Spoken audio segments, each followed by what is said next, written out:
Hey guys, welcome back to another ride. We're gonna have FSD take me to lunch. Let's go.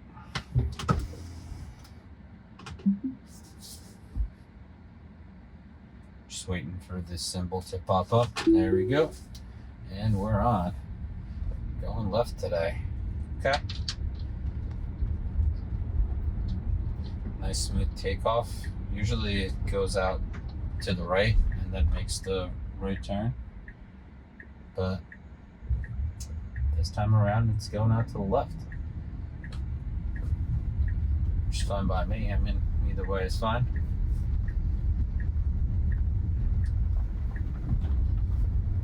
We got a storm brewing, so it's nice.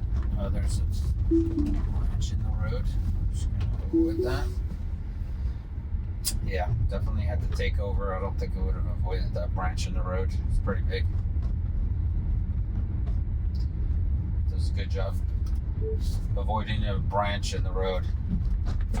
Does a good job going around those pedestrians. I like when these stop signs don't have the white line, then it just stops at the stop sign, which makes total sense. As opposed to stopping at the white line and then rolling up to the stop sign and crawling through it. It's picking up the right speed limit, 15. I'm traveling at 22, which is very comfortable. There's a lot of leaves and debris in the road. As I said, we have a storm brewing, so it's been windy. And just a matter of time before it starts raining.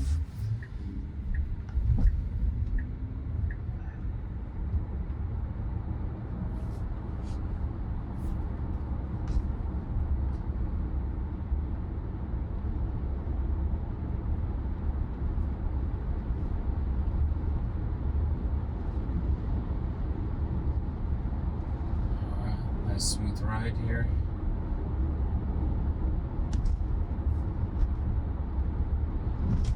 I really appreciate one of you guys commenting that municipality should have done a better job of moving the manhole covers out of the way of drivers and keeping them to the side of the road. I don't know why they put them in the middle of the lane for some reason. Well, not even in the middle of the lane. They literally put it where your tires would normally go, either to the left of the lane, like right here, or to the right of the lane. It doesn't make any sense, as opposed to maybe putting it down the middle of the lane this way. You're not going to be hitting it with your tires, but we got to deal with what we got to deal with. Nice transition through this green light. That car waited for us on the right. Speed limit 35, picked up the new speed limit.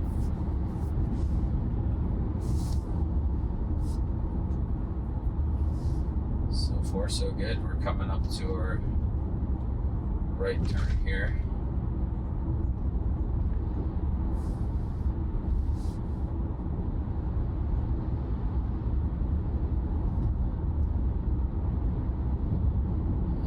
It's handling all these cars that are popping out really well. There's no like phantom braking or anything.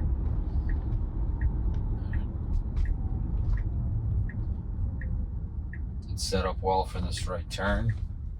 There is right on red here, so let's see if it's gonna crawl. Oh yeah, we got a green, so full steam ahead. A bit close to the curb on that side. We went onto the white line there, but not too bad.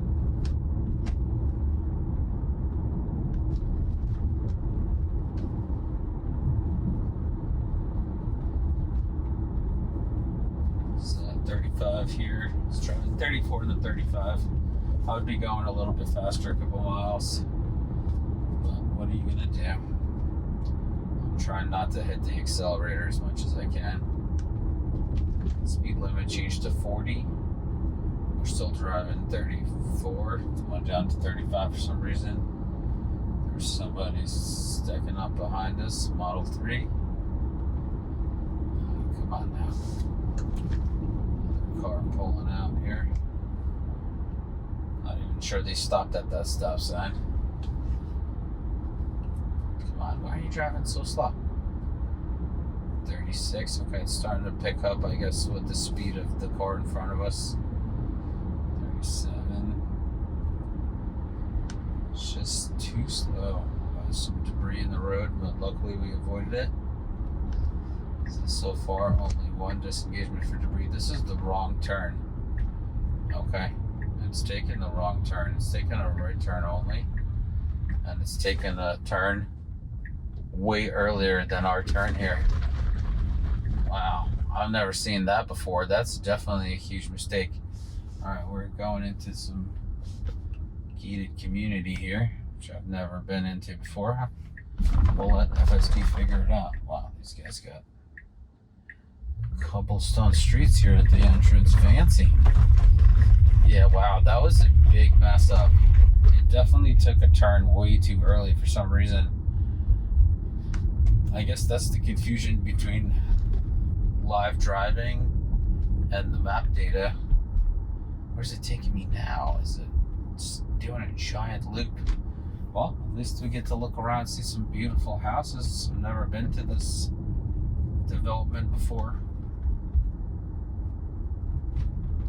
but it looks nice. Another right turn here. There's no stop sign, so we should just smoothly go right through it. Good distance from the curb with the back tire. All right. That was very strange.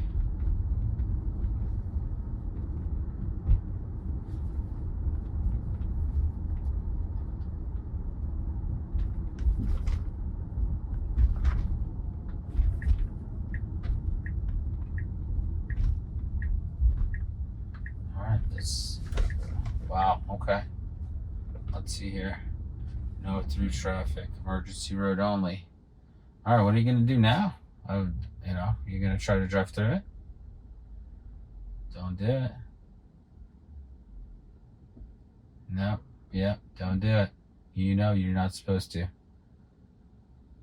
Okay. Second decimal. FSD made a wrong turn and entered a complex, and now it's stuck at a service road.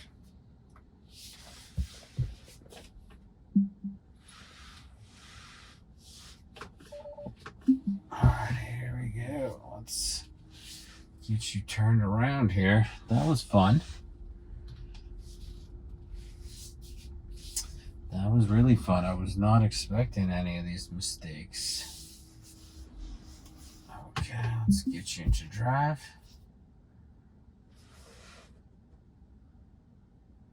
Yeah,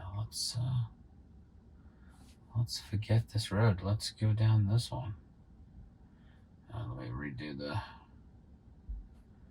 route. Maybe it'll take the correct one this time. Okay, yes, that's... Nope, it's still trying to take that closed road.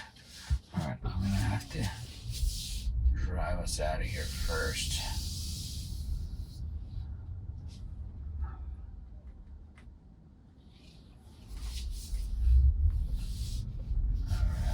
See a full reroute. Nope, it's still trying to go all the way around. So there's a service road there, but it's closed off with a chain. Let's see if we reroute once we get past this. No, wow, it's really trying hard to go down that road. Okay, I'm gonna have to drive out of this complex.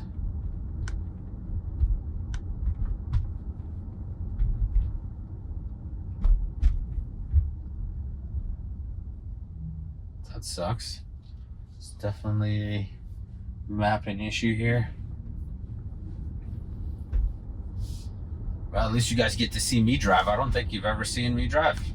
Get to see what FHD looks like when I'm driving. FHD is full human driving. All right. I know, awful joke. Yeah, no sense turning on FSD here because it's just going to try to loop me back around to that service road. So I'm going to come out of this gated community and hopefully it'll reroute to the turn that we actually were supposed to take in the first place.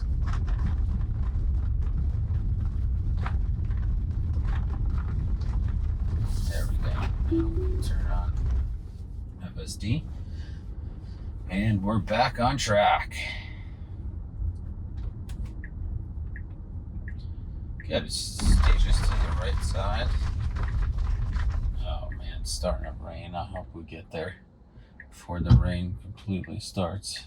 A lot of uncertainty here. Pulling out. We got a red, right on red. Perfect. So this right turn is the turn when we were supposed to take instead of going into that complex.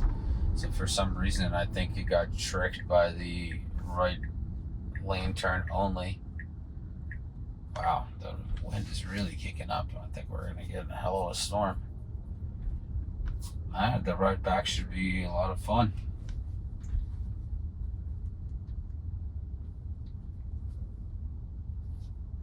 We're in front of our destination here.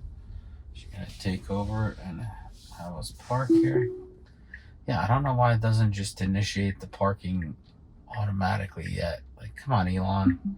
Like, just combine the two things. You arrive at the destination. If there's a parking lot, it should just say, there's a parking lot. Do you want to park? Yes or no? You just click the button and you're parking. It should be really straightforward. All right. Great parking job here. Fantastic. Stops right at the curb. Awesome. I'm going to grab some lunch and I'll be right back and we'll take a drive back.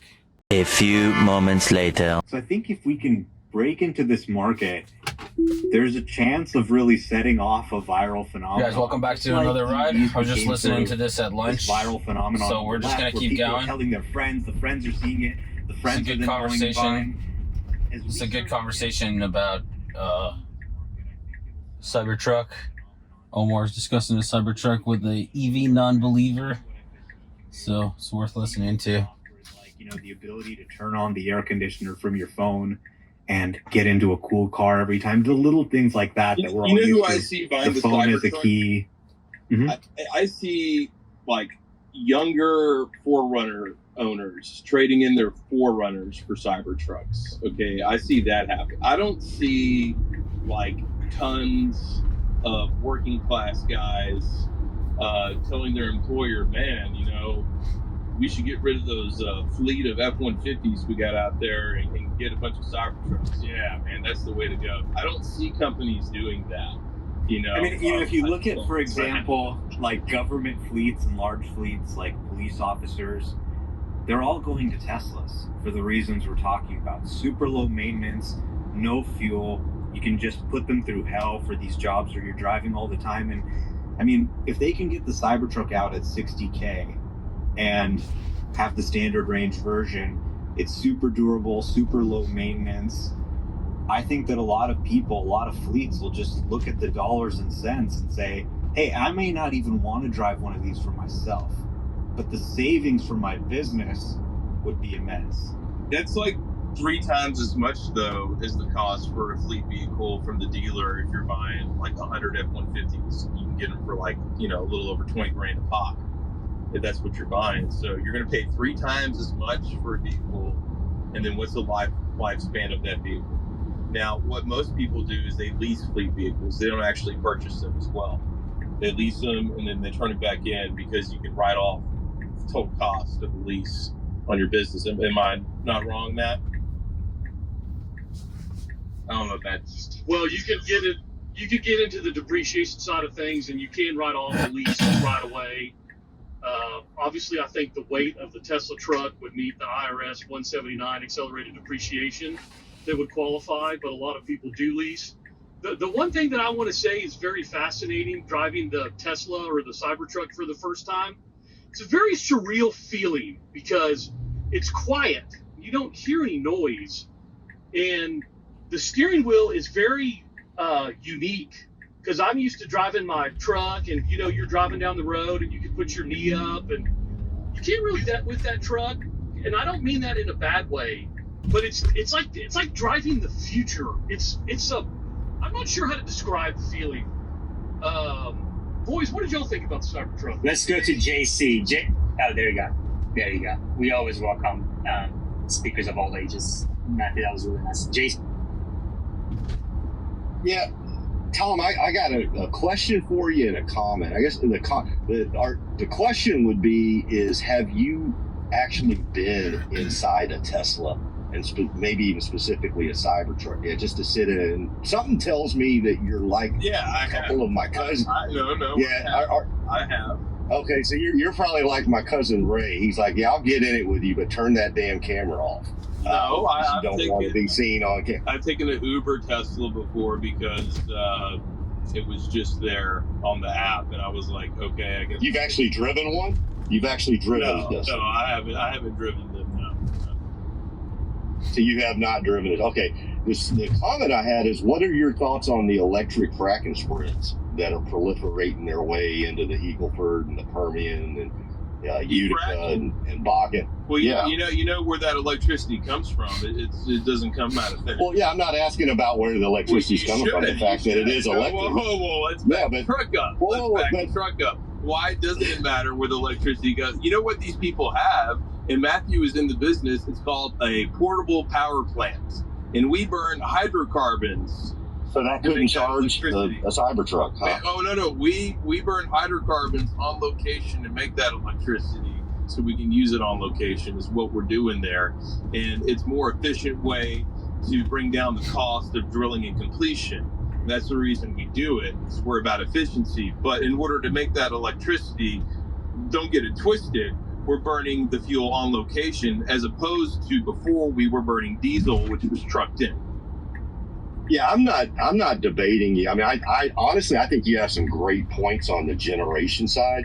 I'm speaking specifically of, you've mentioned the Eagle Ford Shale specifically in Permian, and obviously we got the Marcellus over to the northeast and the Bakken up north in North Dakota, and the electric frac spreads that are being vetted, that's where they're all going. At least my clients are all going to electric frac spreads. Yeah. And we're talking about immense horsepower. Yeah. So when you're talking about, you were talking about there's no way you could have enough horsepower to haul with I was like, dude, they're literally going, they're drilling down miles and shaking hands with Satan himself with electric. No, they're not. No, they're not. Actually, they're making it to where we can get oil and gas out of the ground cheaper, so we can continue using oil and gas at a cheaper price. Well, how do you get oil and gas out of the ground? You got to go shake hands with Satan.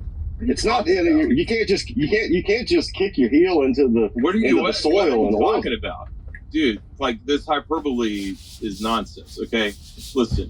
We do that so we can burn more fossil fuels on location, which puts lots of your CO2 that you hate and greenhouse emissions straight into the atmosphere.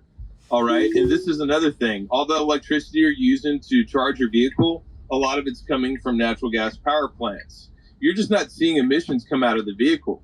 The emissions are still there, people. It's a fact. No, that's incorrect. Incorrect. No, it's not incorrect. It is. I will tell you why. Oh my God! What do you think natural gas power plants run on? I will. Pixie dust? Unicorn urine? Tom. What do they run on? What does a natural gas power plant run on? Please tell me. Okay, Tom. If you took the entire fleet today and moved the power generation from the engine of the car to the source that you're talking about, to, let's say, even a natural gas plant, you would still dramatically reduce emissions in the world. This is a fact. So what you cited as fact before is simply false. This came up in yesterday's space as well, and it was your first time, and I want to kind of give you some leeway. That's false. But some of these things, no. You were just making the statement that power in Texas is not produced using hydrocarbons. That's what you were trying to say. No, that's not what I said. Oh, yeah. What I said is... Well, they're going to go on like this for a while. This is a good time to stop. Perfect ride from lunch here. No interventions. Thank you guys for watching. Like, subscribe, hit that notification bell, and we'll see you in the next one.